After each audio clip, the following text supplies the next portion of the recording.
esta investigación.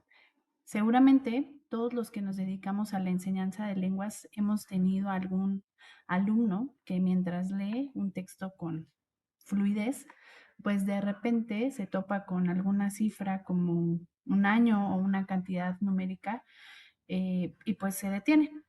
Es por ello que nos propusimos investigar qué es lo que ocurre realmente en el cerebro del estudiante cuando los números interrumpen su lectura en inglés. Solíamos creer que leer en una segunda lengua es simplemente pasar de la letra al sonido, pero la realidad es mucho más profunda. La lectura es un ejercicio de integración y como bien lo postula Grave, para que alguien pueda entender de qué trata un texto, necesita que los procesos básicos, como reconocer las palabras y los números, sean automáticos. Si un alumno tiene que gastar energía mental pensando cómo se dice 1998, pues le quita esa misma energía a la capacidad de entender el mensaje principal. Es por ello que en nuestro contexto hemos detectado que los números no son solamente datos, sino que actúan como un ruido que rompe el modelo mental que el joven intenta pues construir. Es como si el hilo de la historia se cortara cada vez que aparece un símbolo numérico. En este sentido, nos propusimos investigar algunas de las teorías. Empezamos con esta teoría psicológica cognitiva, en donde John Sweller nos explica que nuestra memoria de trabajo tiene un límite, es decir, que no es infinita. O sea que cuando el procesamiento de una cifra compleja consume demasiados recursos, ocurre una sobrecarga y entonces el cerebro prioriza resolver el número y descarta la información textual que venía antes o que sigue después. A esto sumamos lo que Duhigg llama el triple código, en donde el cerebro procesa números de forma visual, verbal y de magnitud. El problema es que en una lengua extranjera o en una segunda lengua, el código verbal es el más débil. El alumno ve el número, entiende la magnitud, pero no puede nombrarlo internamente en inglés sin un esfuerzo enorme de traducción interna. Por eso, algunos otros autores nos recuerdan que los datos deben integrarse a la microestructura del texto. Si el número se queda aislado como un objeto, la base de la comprensión pues se va a volver incoherente.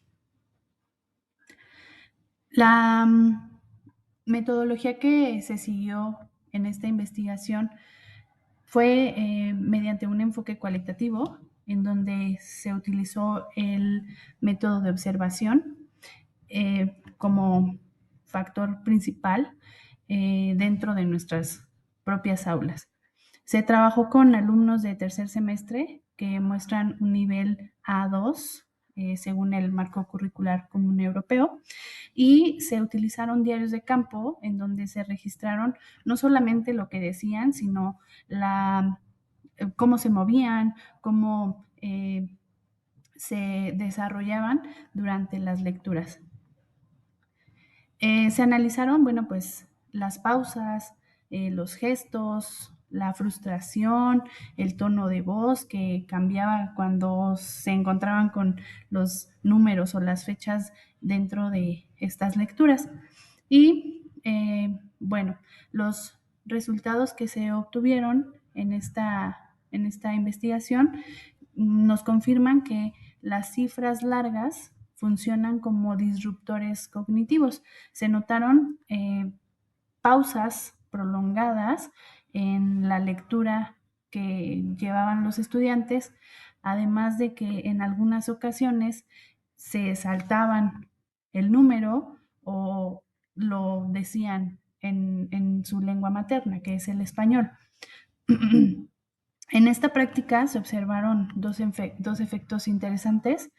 El primero es el efecto de interrupción, en donde el alumno llega al número, se detiene y tiene que volver al inicio de la oración porque ya perdió el hilo de la historia.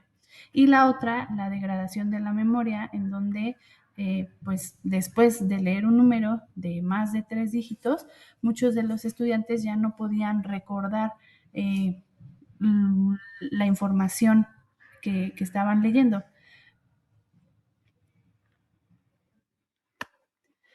Con esto, bueno, pues podemos concluir que la enseñanza tradicional del inglés ha marginado el proceso numérico, limitándolo a repetir pues listas numéricas. La propuesta es implementar el enfoque chunking numérico, es decir, enseñar a agrupar cifras en bloques. En vez de decir 1958, agrupamos de dos en dos las cifras para que resulte más fácil para ellos leerlas. Además, aplicar una contextualización semántica en donde el número tenga un valor dentro de la historia y no sea solamente un dato aislado. Igualmente, se propone usar la tecnología como un apoyo, tanto la gamificación como el uso de lectores digitales con soporte visual inmediato pueden servir como andamio, como ese andamio necesario, vaya, para que el alumno no pierda la fluidez dentro de la lectura y que también se genere una comprensión lectora. Y pues muchas gracias por su atención. Espero que esta información sea valiosa y abra nuevas oportunidades en la investigación.